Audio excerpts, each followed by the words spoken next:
This is the Ninja's Way podcast, where we talk all things ninja industry, ranging from top-tier athletes to the local ninja entrepreneur. Listen to their journey to success as they conquer obstacles in ninja and in life. This is the Ninja's Way.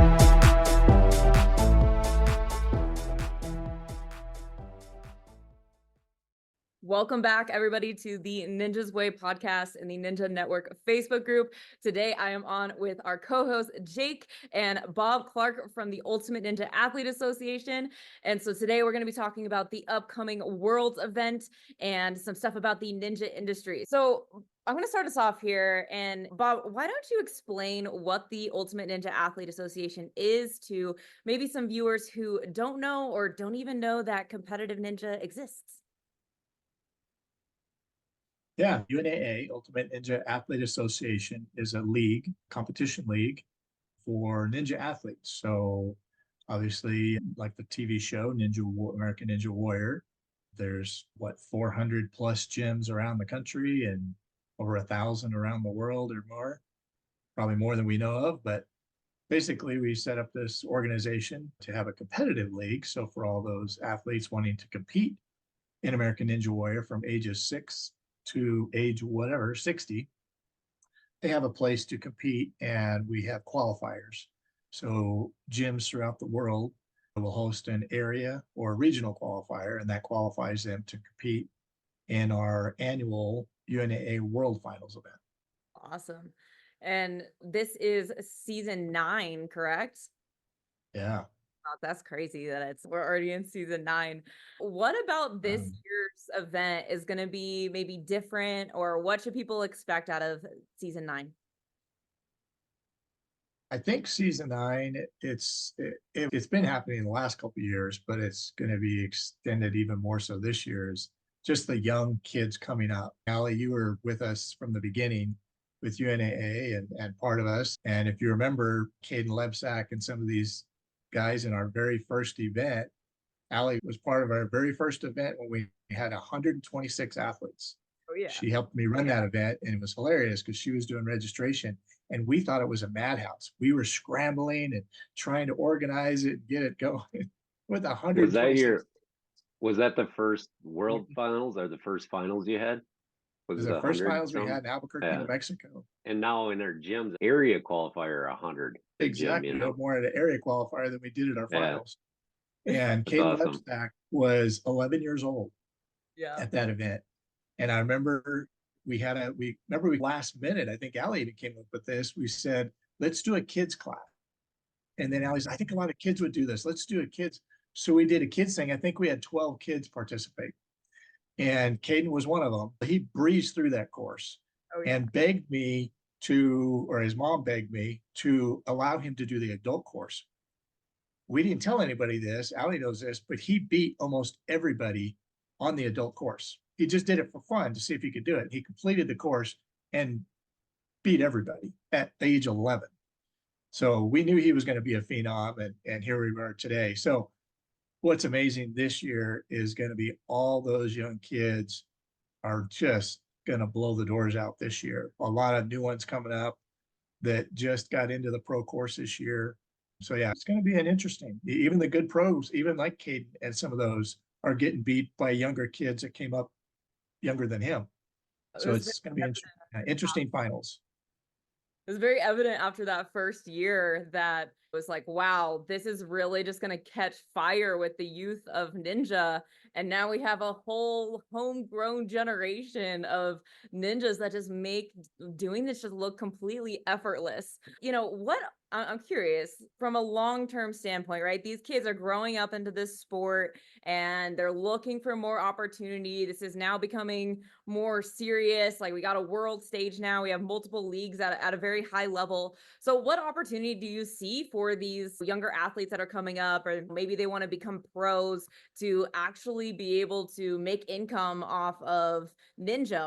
I don't know that it's there yet. It's getting there. We offer money, obviously, in our finals, and NSC and a couple other leagues are starting to up their ante in payments. Nobody can make a living doing it yet, unless you're a Jesse Graff or someone that has enough popularity to make money being a speaker, those types of things. But even that's far between, I think. So it's definitely tough to make it in this sport as a standalone income, but we're certainly getting there.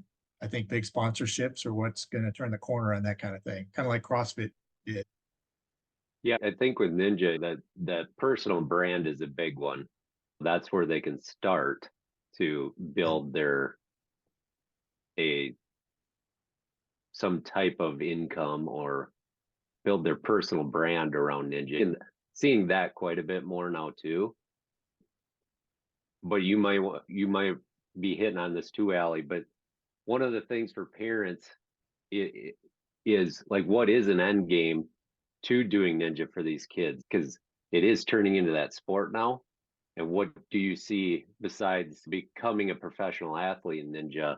Are there other things that might be coming up that would be a goal for kids training or young adults training to achieve? Yeah, and that's one of our goals. As you guys know, we work real close with what's now called the USANA, USA Ninja Association, which is basically the Ninja Federation to include Ninja in the Olympics.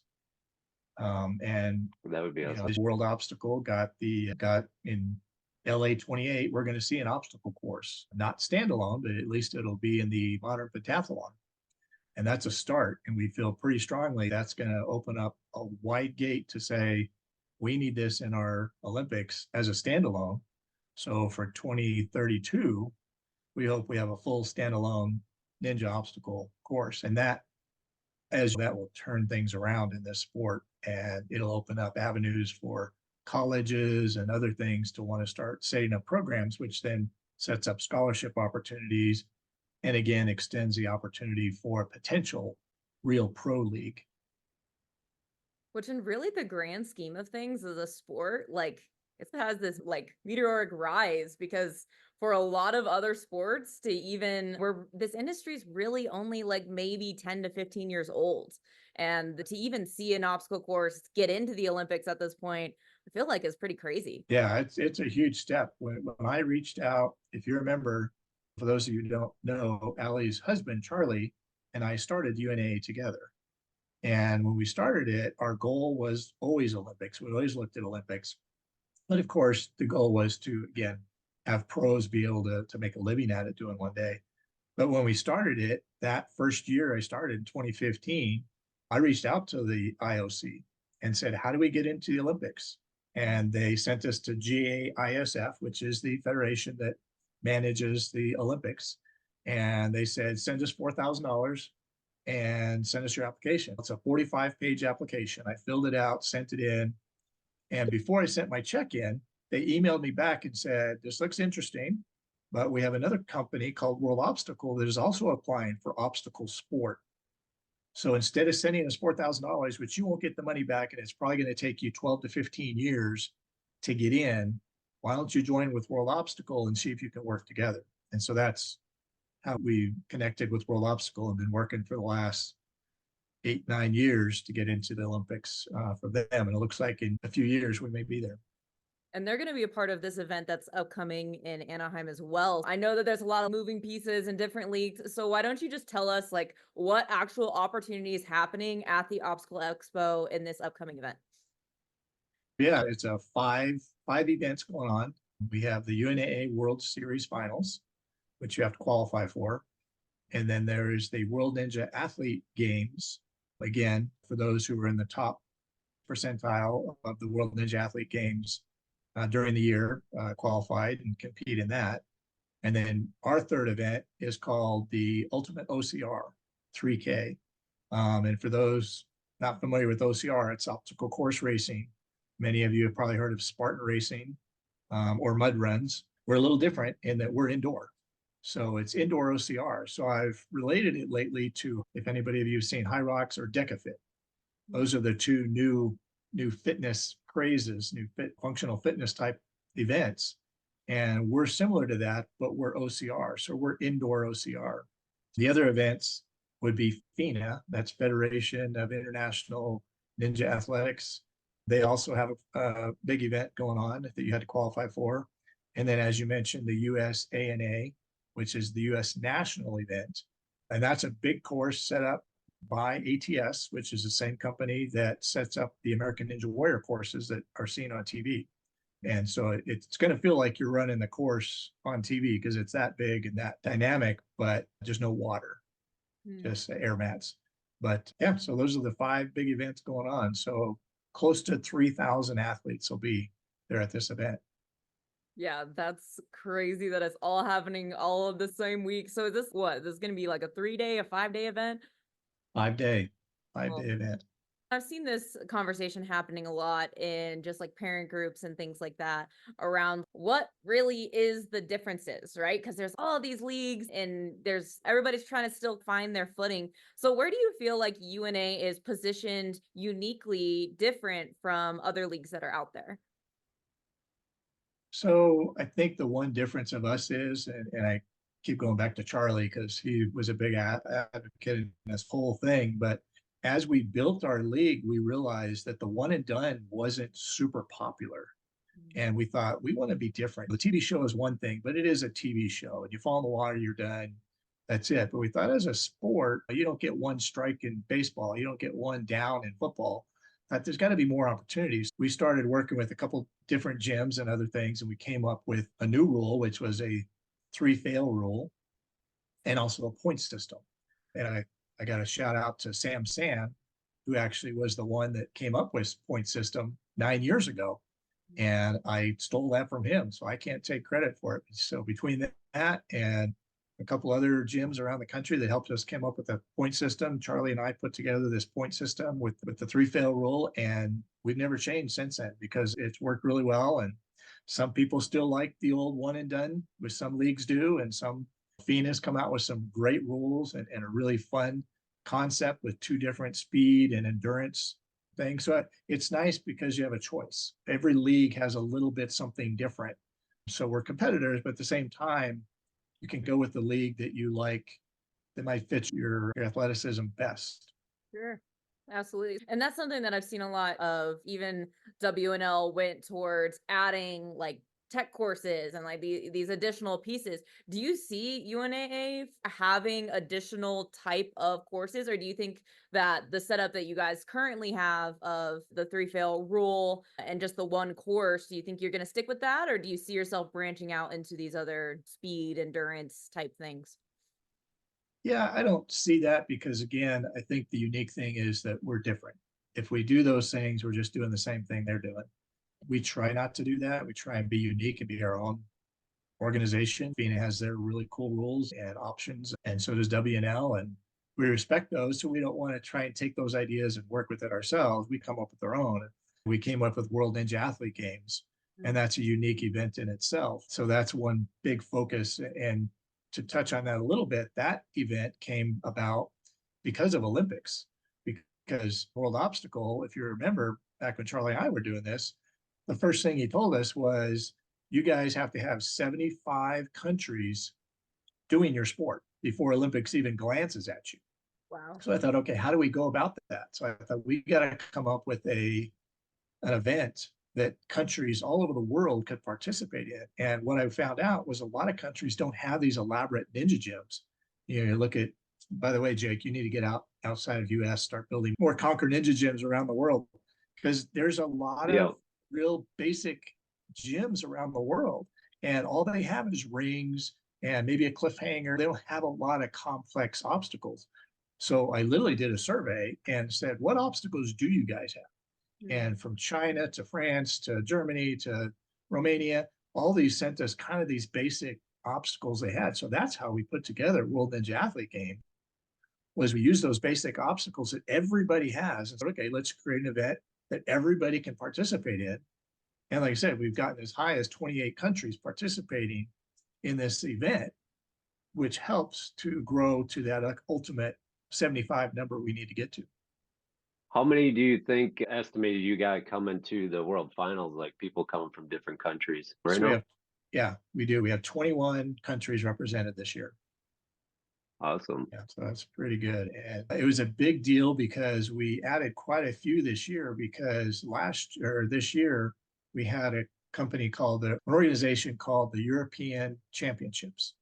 And they're based in Poland, which Poland right now in Europe is the largest ninja area that I can tell in Europe. Poland is just dominating on obstacle sports and ninja. And the other countries are a little slower to grow. So Poland created this European National Championships, and they invite all of Europe. And so that added 8 countries automatically just by them. They were a qualifier for UNAA. And by them qualifying, they automatically qualified 8 additional countries for us, which was great. So that was a big event. I personally really like the WNAG just because like at my personal journey with ninja, I like knowing what to expect. I know what the course is going to be, I know what to train for, and there's a sense of, okay, I feel like I can do this because I feel like I have specific things to train for. Whereas some of these ninja competitions that are happening now, they're really pushing the envelope with all these brand new obstacles and all these challenges that, like, yes, maybe has some underlying same skill sets, but really technically has some new challenges that a lot of athletes now just need to overcome on the fly, right? Because you've never seen this obstacle before.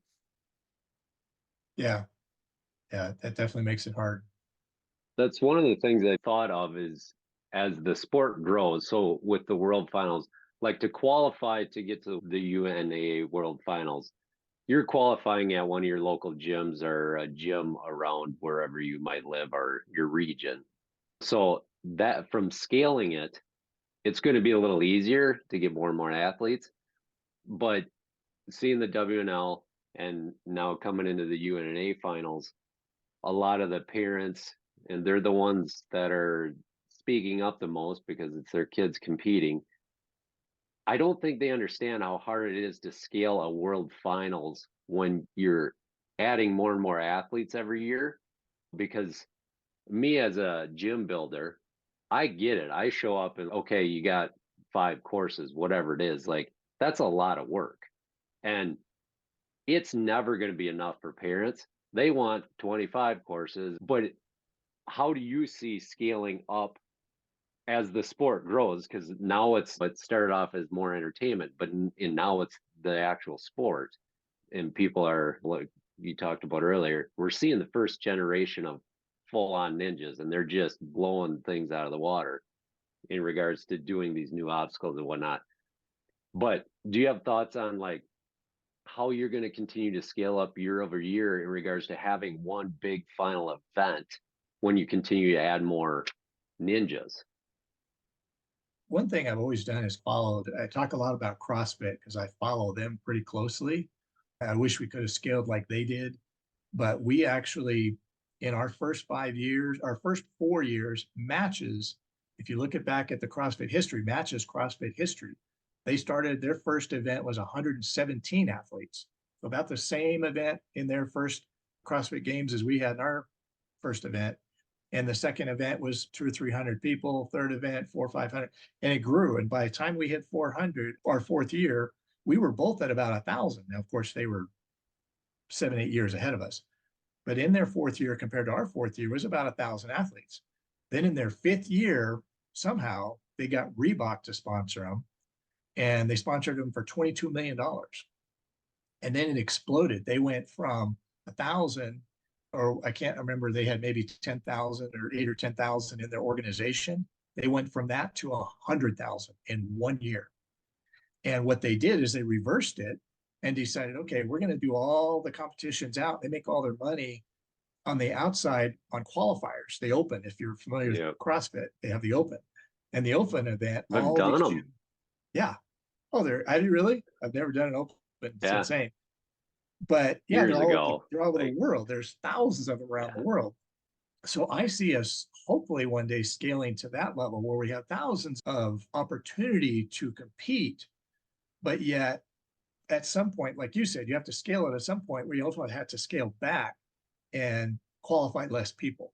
In other words, it's going to be harder to qualify because you can't have 10,000 people at an event. It's just impossible. We're almost at max capacity now. We figure we've got one more. We're doing 7 courses this year.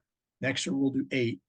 And that's pretty much maxed out. There's not even a facility in the country that's big enough to handle much more than that. And then you just outgrow yourself to where your expenses outdo your income. So it just doesn't make sense. So we'll probably not grow a whole lot more scale wise at the finals. What will grow is externally and just make the qualifying a little bit more difficult. Yeah, it'll make the regionals more important. Exactly. So, Bob, what is one thing about being a league owner that others just maybe don't understand? You don't sleep much. I go to bed at 2 and I get up at 7. And even when I sleep, I dream of Ninja. Yeah, it's a lot of work. It's a ton of work. And for those of you who don't know, is I work a full-time job. I work 45, 50 hours a week building playgrounds. That's my real job. And then after my real job, then I got to do UNAA all night long and then on weekends. And so that's how I manage UNAA. And then I have the gym, which luckily I have Ben, which is awesome. He manages the gym, but still have to oversee that. So yeah, it's a busy life, but I choose it because I'm ADD and I can't sit still in my brain. So I'm like Jake, I got to always be doing something. That's true. Is that part of your passion? Do you have passion for this? Oh yeah, the long story short is Chase, my son Chase and he was 14, 15 years old, and we used to watch Sasuke when it was in Japanese, and you watched it on G4 and there was no English, it was just subtitles, and we would laugh at it and thought that's pretty fun. Then when it became Ninja Warrior on, was it TBS or can't remember where it went from there, but it went off G4 and we started watching it and thought I could build that course. So I built a little Ninja Warrior course in my backyard back in 2013, 2012, something like that. And then a few years later, this gym called Ninja Park shows up in Albuquerque. And I joined it. Allie was working there. And that's how I got together with Charlie and we started the organization. But yeah, it's just quite crazy how it's developed. Yeah, the UNAA has been part of the growth of the sport. And that's being 10 years into the gyms myself, like it's grown into quite the sport and it's awesome to see. Hopefully we can get it in the Olympics and there is more of a goal than just winning competitions. Yeah, exactly. And yeah, I do have a passion for it because to further the story, when I built the course and started going to Ninja Park, it was a blast. It was the best fitness workout I've ever had in my life. I was a bodybuilder years ago and I just got tired of just lifting weights to stay fit. And when I found this, it was like, wow, what a cool way to stay fit. Fly around on obstacles. And I'm the daredevil with motocross and those kinds of things, like you are, Jake. It's, as I always tell people that don't understand the sport, it's fitness on adrenaline. It's working out with a little extra heart rate by doing your heart rate really increases when you're doing a salmon ladder going for a big 8-foot lache. You don't have that when you're just lifting weights. But it's adrenaline junkies fitness. Man, hearing you talk about that is just like flooding back so many memories of working these UNAA events. And that first year was like duct tape and scaffolding and straight up like we were hunting the mattress firms and wrapping like vinyl from billboards in the back of the gym. And wow, now like obviously it's progressed so much and it has become much more official since then. But do you have any just like really funny memories from the past years of running these events? Oh gosh, I don't know about funny. Probably. Yeah, I would say frustrating, maybe not funny. That's funny. The only funny one I could think of, and it's not even funny, but it's the only memory that always comes back to me is it was a competition at Ninja Park, and they had this devil steps, and the top of the devil steps were what, Allie, 15 feet in the air. It was They high were up there. way the heck up there. Yeah. So you're jumping from the top step across to the other step as double steps. So I was making a transfer and you swing to get your momentum. I grabbed it while my momentum pulled me and I peeled off and pancaked from 15 feet in the air. And Anthony comes running over to me. Bob, are you okay? Are you okay? What's going on? And I couldn't breathe. I couldn't talk to him. He's like, are you okay? I was like, I can't talk. I'm out of breath. Oh my. It was pretty funny because he just freaked out. He thought I was dead. He's, man, I thought you broke your back, dude. Oh So yeah. yeah, been a lot of crashes along the way. Absolutely. So, question from Florida to California, what was part of the decision to, move venues? Hmm.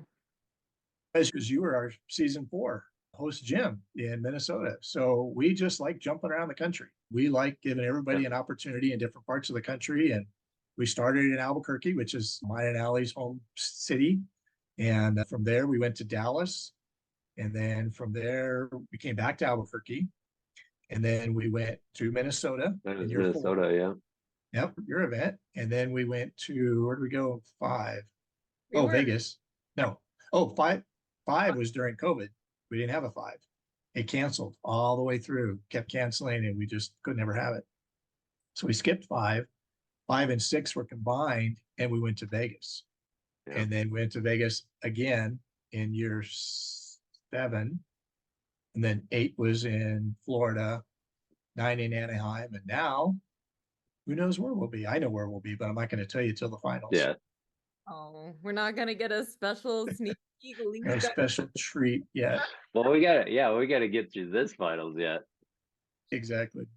But believe it or not, somebody was teasing me the other day because I told them where we're going. And she's, you already know? I said, I've already prepaid for it. I said, these venues book up so fast. I've lost probably 7 or 8 venues over the years where I thought in 8 or 9 months was enough to book it. And though we're all booked, we can't give you those dates. We're completely booked for July.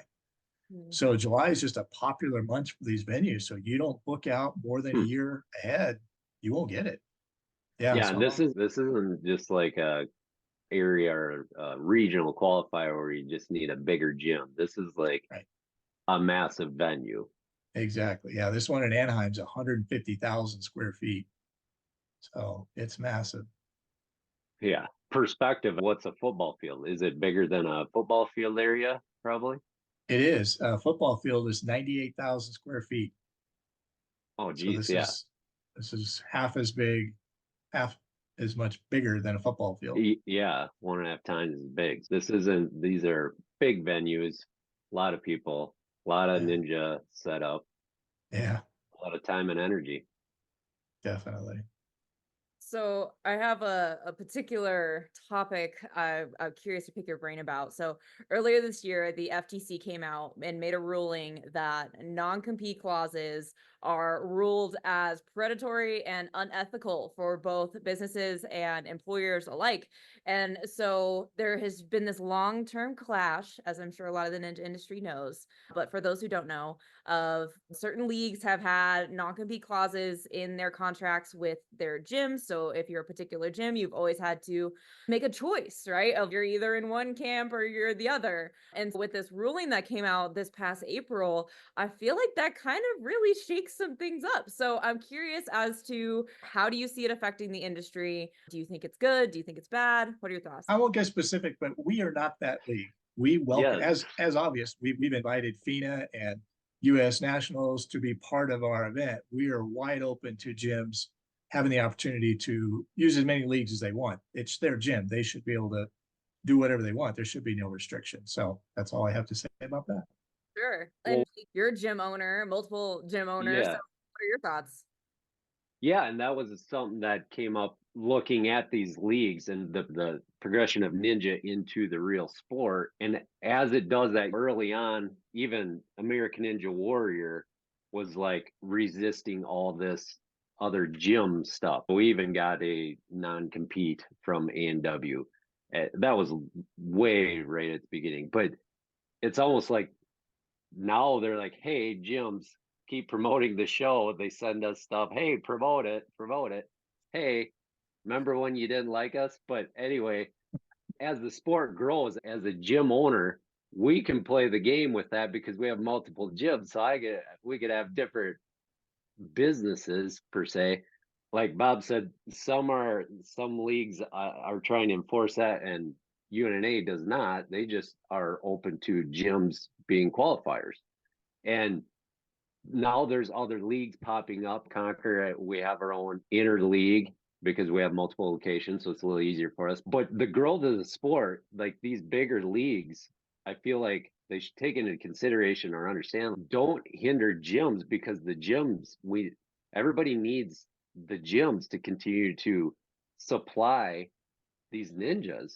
And me as a gym owner, we're always resistant to other gyms in our area too. It's competition, whatever. That's really like small minded in the sense of, there's how many pizza places are in any given city? 20. There's plenty of room for gyms. You just need to be good and or have a product or service people want. But the growth of the sport, really let the gyms be in whatever league they can manage, because full disclosure, having competitions even in your gym isn't the easiest thing to be done, because you guys know, but other people listening, our parents might not understand, like, it's like other youth sports in the sense of, we're never going to make everybody happy when there's a competition. The rule might not be what they want. The we talked about the obstacles might be, the obstacles were too hard, or the obstacles were this. Like, it's ninja. It's difficult to make everybody happy.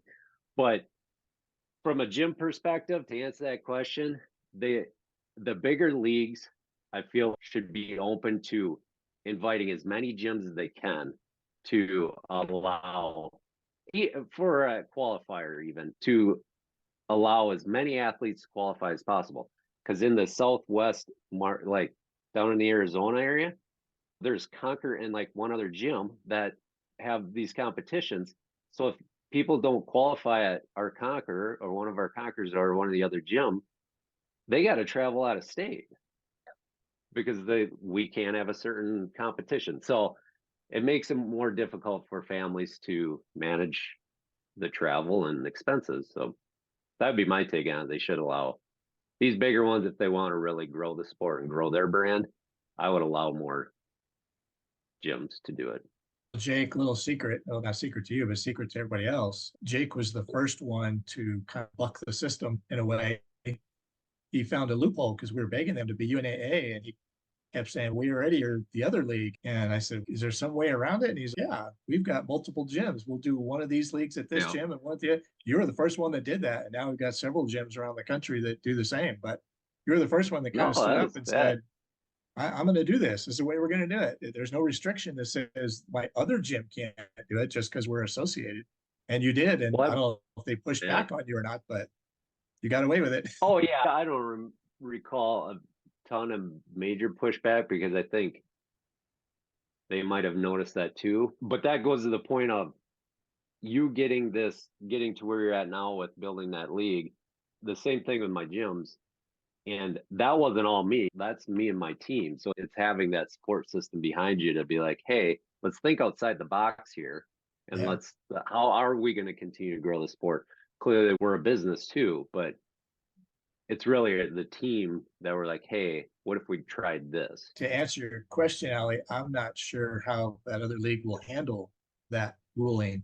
It's a federal rule, right? It's a federal law, correct? I don't know if they'll ignore it or if or gyms will even pay attention to the fact that it is. Well, I saw you put it out there and post it. And it's out there. I just don't know how people will pay attention. Totally. And I just feel, obviously, from being part of the league, being a gym owner, and as well as being a gym owner in a city that had at one time 4 ninja gyms within a 5-mile radius from each other. Right. I loved what you said, Jake, because it really comes down to having an abundance mindset. And if you are a gym owner listening to this and you're worried about competition, or you're worried about another ninja gym coming in and stealing your customers or whatever it is, it's not about that at all. Like, more ninja gyms means more ninja kids, right? Means more ninja and more like same thing on the league side. It's like more opportunity for gyms to have competitions and gyms to run different leagues. It's just going to grow the sport. And so if you can look at it, it's more about, there's just more abundance of bringing people into the industry and more parents and kids coming into the industry to help grow it and support it. And that's what it's all about, right? When it comes down to it, it really comes down to having a good mindset around the competitors that are in your space or the gyms that are around you. And one of the Yeah. things, don't get me wrong, I wish they were all just conquerors all over. That ain't gonna happen. The owner operator gyms, the gyms that open and the ninjas it's their gym. Those do really well because they set their culture. And sometimes it's not that good a culture and that shows, but in the ninja industry in a whole, mostly it's pretty solid culture. So across the board. As UNA grows, I know being on the board or being part of the decision making process of, hey, how should we improve the league? You involve a lot of gyms or gym owners. And that's valuable from the standpoint of it's not just you making decisions. You ultimately make the decision, but you're getting input from gym owners because it needs to be profitable for gyms too, or at least somewhat in the sense of having these qualifiers to go into the finals. And I'm not sure all the leagues do that, but that's one thing I did want to shout out to you is you do take gym owner and gym operation in consideration when you're making your rules and things for your league. Yeah, because your gyms are the ones that make this league. Without the gyms, there is no league. So it's all about you guys and how you guys operate and what works and what doesn't work. And yeah, it's a big part of how we've run from the beginning, always trying to involve you guys as much as possible. I wish we involved you more. As it gets bigger, it gets more complicated sometimes because Yeah. now we have so many gyms. I think our board has grown to 21, and now we have an event committee. So now we have several boards basically all throwing in opinions, but most of them are gym owners. And so same kind of thing. We get a lot of input on how things are growing, how things are going, and what worked and what didn't. Yeah. Yeah. Thank you. Talking about the board and these committees and that kind of thing. Obviously, we talked a lot about it from the gym owner perspective, but let's be honest here, the parents are the ones funding this industry. They're funding the kids going to the gyms, they're paying for the comp fees, they're paying for the travel expenses and all of these things. And so I'm curious, what do you have in place right now in terms of creating and hearing parent feedback from the community? What does that look like within the league? Same kind of thing. Our board is probably, I would say, 60% gym owners, and the other 40% are just boisterous parents.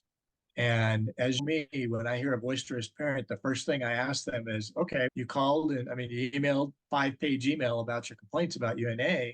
How about you join our event committee board and help us with it?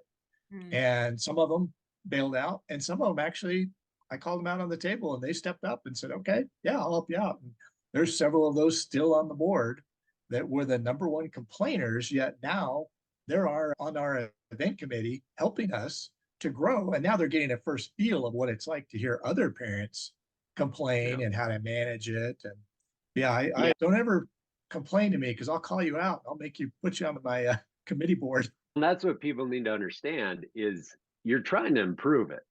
It's a lot harder than people think. Once you see behind the curtain, you're like, holy smokes, there's so much that goes into this. Just booking the event center. Yeah, I personally wouldn't even know how to go about that. That's insane. Yeah, so that's good that you invite them. Hey, here you go. Have a look. How do you want to fix it? One of the things, like with the gyms, we get that too. Like, you should be doing this for classes. You should be doing this. And I always just throw, you should be like the team manager then. And then it's crickets usually. They're like, that's right. Fine. Call them out. They'll change. Yeah. I have a funny story, and I'm not going to say the name of the person because I don't want to embarrass him if he sees this, but there was a gentleman who's from somewhere back east, and he sent me this private, nasty email criticizing us back in the days. Remember, Allie, when they used to call us, they thought we were a bunch of motocross guys that were trying to do ninja. Because they saw I was into motocross, they thought we knew nothing about ninja. Like, we never participated, we didn't do anything. And they called us motocross guys trying to run ninja. So this guy called me out for those reasons. He turns out he ended up being I know you know who I'm talking about, Allie. He ended up being a rep for UNAA for 2 or 3 years. I hired him as a rep and said, you know what? I convinced him that this is a legitimate league and we're trying to grow. And yeah, the East is tough for us because the other league was so strong out there. And he ended up saying, well, I'll help you rep, I'll help you grow this business. And so for 3 or 4 years, he was a rep out in the East for us, caught talking to gyms and trying to encourage gyms to be UNAAs. You call people out, sometimes you flip the script on them and they become your biggest advocates. So I've learned that over the years is don't let these, don't let these people that complain just go. You call them out and say, hey, help us out. We'll improve, but you give us your input and we'll help improve based on your input. Let's end with this. If you were able to wave a magic wand and fix one thing about the ninja industry, what would it be? I would say hopefully the show will embrace the ninja community and the ninja gyms somehow. And I think they are starting to with some of the marketing because you're seeing that more. But I just saw a post, I think Grant McCartney posted about no sponsorships on the show. And that's a hard one. Like, how could the show overcome that to where athletes can, because that was a thing for the UFC when Reebok took their sponsor, and then athletes couldn't have their own sponsors on their trunks. And so that would be one that would help grow the sport, I know, but I don't know the production of a show and all the advertising that goes to that. So that speaking at it, but that would be one that could really help continue to grow both the show and the sport. Yeah, if I were to wave a magic wand, it would be the Olympics because I feel like that's the starting point. And I got to dispel some fears, having been doing this with and literally talking with IOC and several organizations associated with it. It doesn't change the sport. It's so many people say, oh, once you get into the Olympics, there's all kinds of standards and rules. No, there's standards and rules to get into the Olympics, but the gyms can continue to do whatever they do. It's not going to change a gym at all. They continue to manage the way they manage, train the way they train, but the Olympics will have specific standards. So it's not going to change our industry. It's going to blow up the industry, just like it did for climbing and like it did for skateboarding and all these other sports that are coming into the Olympics. I know it's looking to happen in 2032, which to me is not soon enough because I've been doing this for 9 years, hoping it would get there. And 2032 is the soonest we'll probably see it. But once it's there, this thing's going to just absolutely explode worldwide. Thank you guys so much for your time, for being here, discussing all the ninja things. So Bob, how can people get involved with this event? I'm sure you're still like looking for volunteers. How can people get connected with you, and where should we be looking to find more about the UNAA World Finals Season 9? So easiest is just go to our website at ultimateninja.net. You can find all the details, how to get involved. You can see all the gyms that are coming up. I think we're after this, we won't post season 10 yet, but once we finish with finals, we'll have season 10 listed with all the gyms that are there so far, and they continue to add every year. And we've got a lot of new countries coming on board, which is really exciting. But yeah, ultimateninja.net. If you want to know about this specific finals, there's a tab up there that says finals. Click on that and you find more. Is the live stream, is there a link on the live stream and everything there? There will be, yeah, on the finals page. So if you go to the finals page, we'll have the live link once we set it up. It's awesome.